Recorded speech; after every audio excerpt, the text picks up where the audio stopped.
For instance, we're trying to look for funds to address the issues of those who have been dislocated by Ondoy.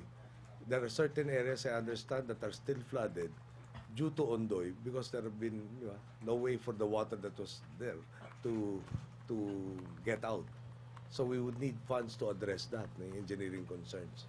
Tapos I guess I want to point out, in my case, I was part of the opposition. I was not given any allocations from 2005, and I have not claimed back pay.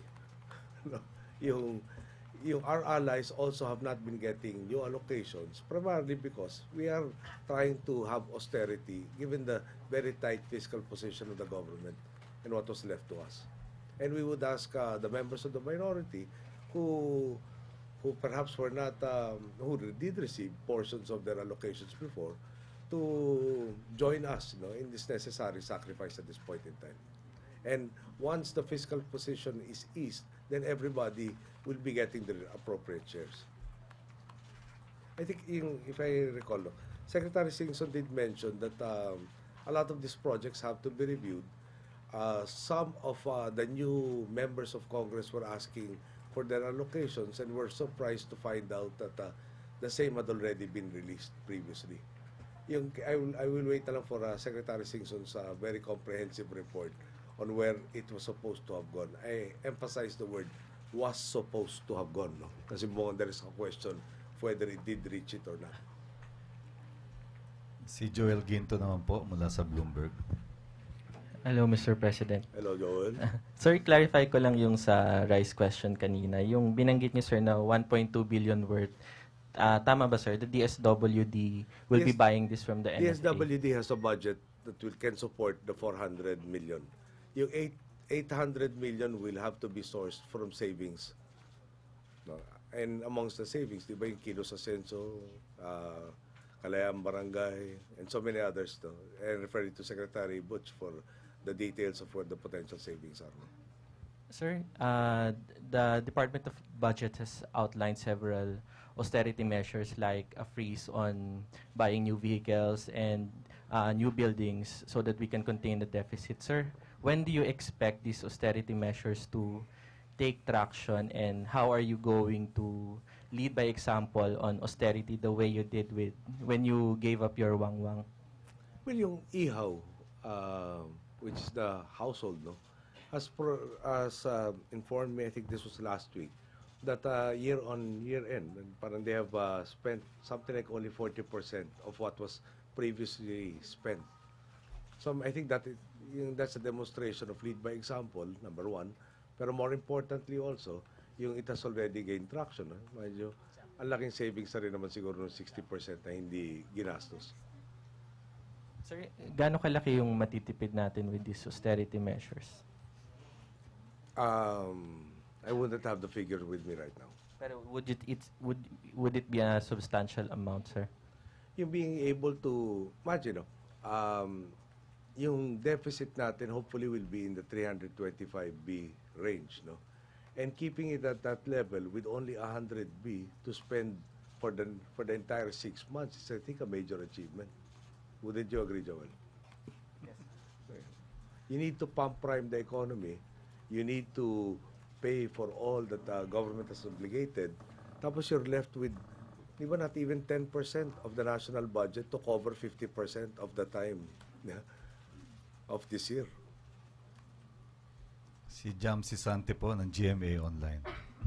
Hi, sir. Can we get the latest update on the appointments? Like, meron na po ba sa CHR, kay Eta Rosales? And is it true that Emil De Quiros, the brother of Conrado De Quiros, will be named SSS president? I signed Emil De Quiros' appointment, if I'm not mistaken, yesterday.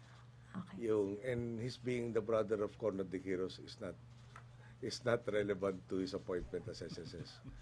Okay. Sir, Si Conrado De Quiros kasi is, di ba, he's not a business columnist. He's not, I wouldn't ask his advice with regards to this. But he has so many other attributes, di ba? Now, si Eta Rosales, my former colleague, will be named CHR. I'm awaiting the papers reaching my office. thank you po. May She was, follow- can I just point out that Eta was head, She was a very active member when I was senior vice chair in the 11th Congress of the Committee on Civil, Political, and Human Rights of the House. She became chair of the said committee also. She has been a human rights victim herself. Siguro the other matters I'll just say when we have our oath taking. Sir, follow up na po, other post din. Sa SBMA and Sugar Regulatory Administration, meron na rin daw Sugar po. Regulatory, I signed it yesterday. Her nickname is Gina Bautista Martin. She's a sugar planter, a small sugar planter in Negros Occidental. She has a very extensive CV which I didn't memorize. I'm sorry. No, pero she's somebody I've known for a very very long time. In the interest of transparency, she's a relative of an in-law. I have a cousin-in-law who is the sibling of Mrs. Gina Martin. Okay, so parang hindi ko pwede sabihin kababata-bata siya sa akin. Pero she was an activist during the martial law years amongst other things. But again, she brings to the SRA the viewpoints of the small sugar planters. She'll have her oath taken, I assume, by next week. We will have the last two questions. H. De La Cruz.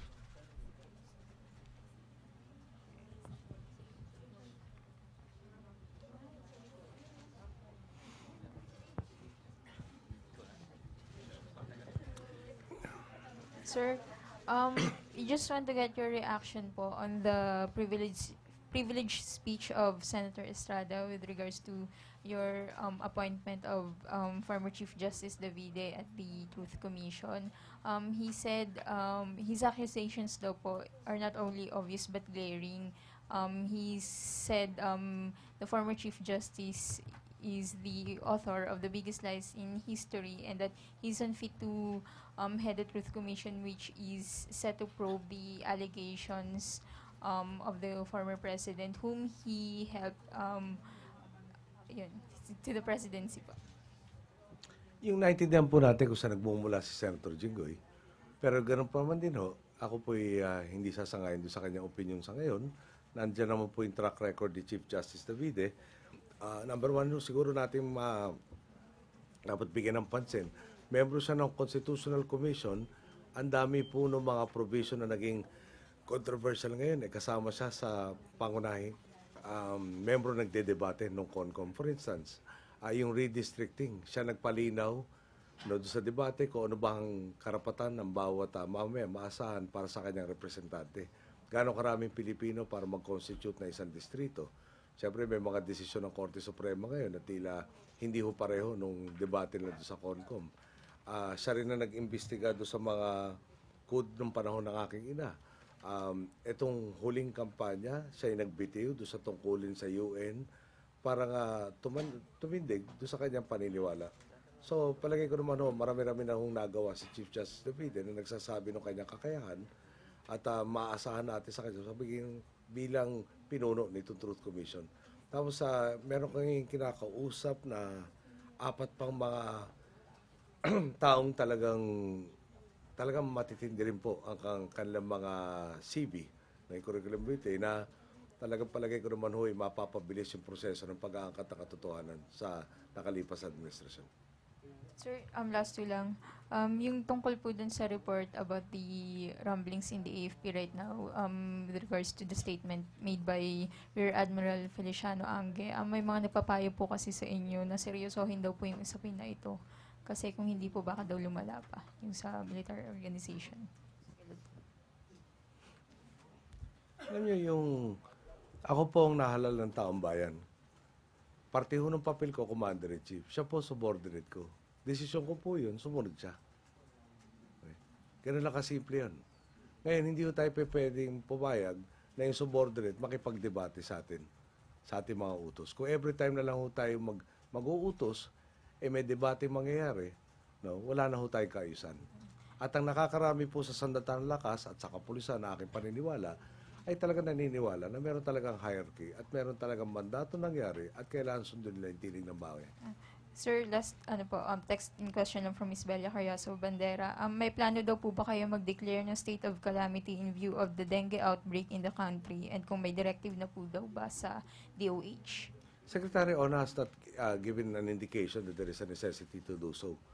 There are so many things that we have been planning, pero yung anti-malaria at yung anti-dengue during the briefings I had during the campaigns are not the same.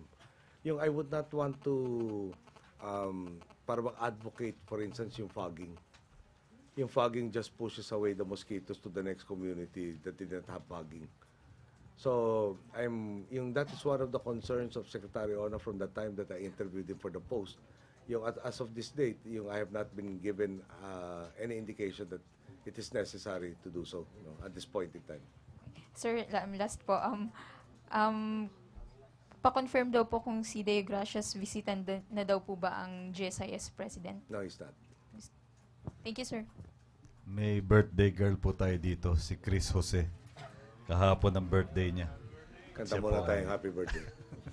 Happy birthday. Pero wala kami hindi kami naimbita kahapon. Pwede kami today. Sir, meron pong international media watchdog na New York-based Committee to Protect Journalists ang nag-urge po sa government to ensure the conviction of the masterminds of the Maguindanao Massacre. What's your reaction to this? Meron bang pagkukulang si Secretary De Liba with regards to solving the issue of the Maguindanao Massacre? No? May pagkukulang ba ang DOJ, the PNP, and other agencies concerned in for instance, the first 6 cases of extralegal killings that have already happened? No? May I just add that I just don't know which of the cases, which of the initial 6, no? In one, our investigation was hampered by the non-cooperation initially of the family of the victim on advice of a group that keeps on harping about all of these extralegal killings. So, itagalog ko siguro mas ano yan. Sila nagrereklamo na hindi inaaksyonan. Pero sila naging balakid para mapabilis yung pag-aayos nito dahil inutusan yung pamilya ng biktima na huwag makipagtulungan hanggang dumating sila sa mga otoridad. So, tama ba naman ho yun? No? Kung totoo yung sinasabi lang gusto lang ma-solve lahat to at hinahamo kami solve, yung kakayahan nilang tulungan, baka naman pwede nila ibahagi na tulungan yung ating mga otoridad para mapabilis sa paglulutas ng lahat. Yung kaso, ang pagkaintindi ko, at least 2 na file. Siyempre, pag fina-file, utos natin kay Sec. De Liba, maniguradong hindi nag-file lang. Kailangan nag-file na patungo sa conviction. So, ipeprepara mo yung kaso maayos. Sir, dun po sa impunity index po ng CPJ, annual assessment po nila to, nagra-rank po yung Philippines as the 3rd worst country in the world in bringing the killers of journalists to justice. What's your reaction to this, sir? In the first 3 weeks, no, we are bringing them to justice. The 6 that happened on our watch, 50% kagad in the first 3 weeks. That includes the commission of the crime. Palagay ko naman that already demonstrates the resolve of this current administration in solving it. Thank you, sir. At bilang pagtatapos po, meron lang pong mahigpit na request si Ms. Vance Fernandez ng Radyo ng Bayan. Sir, Police files. Mr. President, good afternoon po. This is with regards to the yung 35 na namatay po dito sa Benguet na nahulog po yung bus. Ano po mga measures natin na dapat gawin dito ngayon? Kung sino po ang dapat sisihin? Hindi ko alam yung detalye yung 35 sa Benguet, no? So, Nahulog po sa bangin. Last time ko kasi nakita yung Itogon na landslide. Yes. Pero doon naman wala na report na casualties. Pina-follow up ko kasi kailan matatapos. Now, amongst the things that Secretary Singson told me about was yung road network natin, merong, di ba, national roads, provincial roads, municipal roads, barangay roads, parang iba-iba ang standards. Pag nirevert sa national government, yung issues about yung safety, yung design, etc., hindi makakatugma.